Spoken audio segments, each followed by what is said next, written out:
So on our last trip, our dash air was stuck in defrost.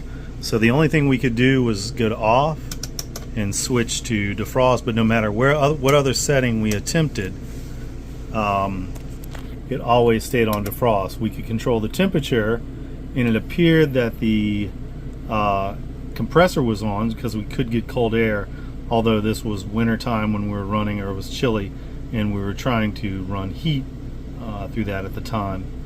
But now that it's summer, we wanted to make sure it was running. I had no idea what the cause was initially, and I did some research on the internet and came up with a few options, but nothing definitive. And not knowing much about AC on a diesel pusher, or any vehicle for that matter, other than charging the coolant or anything like that, it turned out I checked a few things. There were some switches, none of those were bad. There is a vacuum pump on these that controls changing the gates or changing what vents are producing air. And I found out our vacuum pump was no longer turning on and creating a vacuum, I guess. So that part is this little pump assembly here, which I'll show you in a minute where this is actually changed out. Online, and I believe this is a Evans, and specifically for the diesel pushers, with the double pin out and this assembly. Typically I've found them online on eBay and a few other places well over $300. After doing a little more research, I found the exact same pump at Napa by Dorman, and these can be bought online or anywhere, and they're only 80 bucks or 90 bucks from Napa. So the only difference with that was the pinout assembly. It had straight pins, not flat pins, and I had to buy a adapter here. I'll put all these parts underneath the video, and then add the pinouts here so we can attach it to the existing wire adapters that were already there. So I'll show you in just a minute where this was mounted. The only other thing, this one came without the grommet, the rubber grommets that you see here. I had to pull those out of the old unit and put them in. They went in and out pretty easily, even though they look like they're kind of permanently in there. It's just pulling the metal pins out, pulling the rubber out, and then reattaching everything to the new part. I've already tested this part. It worked beautifully. It's very simple, nice, elegant solution. Simple for with the pin out or the pin assembly, $100, which is far better than the $320 or $340 for everything else that I found for the Evans model. Here's a diagram of a diesel motorhome dash AC layout. I'll include a link below.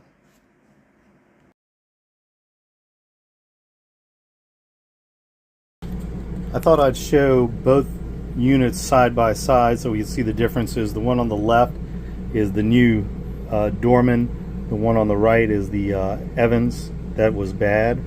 The main difference between these two is the pinouts. I don't know if you can see that, but there's two pins inside there. In the Evans, it's just two flat pins that you attach to, that already have the wires outside attached to it. This I needed to do something with, so I found an adapter online that would go to the pinouts, and I'd have two unused wires on there, but could use the two that were here to give me the connection by adding a couple of little pins there, flat pins. And anyway, that's a good comparison. They're the exact same. Everything about these is exactly the same from what I could tell. They probably they look like they might be made by the same OEM somewhere. At any rate, if anybody knows, drop a note of that. On our motorhome, we have a Berkshire 360QL, a 2014. The vacuum pump is in our right underneath the driver's seat, our compartment, our electrical compartment, with our generator release here. But in here, the vacuum pump is mounted. This is the old vacuum pump, was mounted here. The vacuum canister is here, and then the hoses go out into the generator compartment or in the dash area to solenoids and switches up there. The new pump will fit exactly in these holes. Again, it's the exact same model, almost pretty much the exact same thing. So even the screw points and everything else are exactly in the same spots.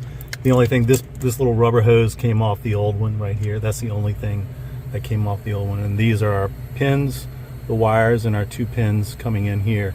So I'm going to put that together and we'll see how it works. Okay, here's everything screwed in fully, hooked up. And the only thing I had to connect was right here to the vacuum tank.